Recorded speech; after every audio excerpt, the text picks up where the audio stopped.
সকাল সকাল দারুণ একটা জিনিস নিয়ে বসে পড়েছি। আমাদের মাছওয়ালা কাকুটা সকাল হতেই এই মাছটা দিয়ে গেছিলো আমাদের। এই মাছটি বিভিন্ন জায়গায় বিভিন্ন রকম নামে পরিচিত। আমাদের এখানে সবাই তো এটাকে নিহেরে মাছ বলেই ডাকে, তবে এটার একটা ফেমাস নাম হলো লইট্টা মাছ, যেটা বাংলাদেশেই বেশি শুনি এই নামটা। নদীর এই মাছটি আমার খুবই পছন্দের একটা মাছ।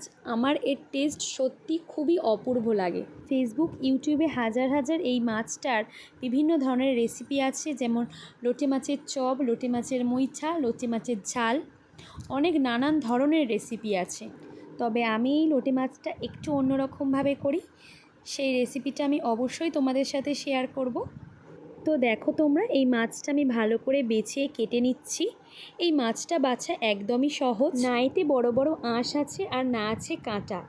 মাছগুলোর পাখনাগুলো কেটেই একটু ঘষে নিলেই এই মাছটি একদম পরিষ্কার হয়ে যায়। তারপর দেখো ভালো করে জল দিয়ে ধুয়ে নিচ্ছি। এই মাছটা বাছা সত্যিই খুবই সহজ। গাগুলোকে একটু ভালো করে ঘষে নিলেই একদম পরিষ্কার হয়ে যায়। এবারে জল ঝাড়তে রেখে দেব। নেক্সট ভিডিওতে আমি এই মাছটার রেসিপিটা তোমাদের সাথে শেয়ার করব, যে আমি কিভাবে করি।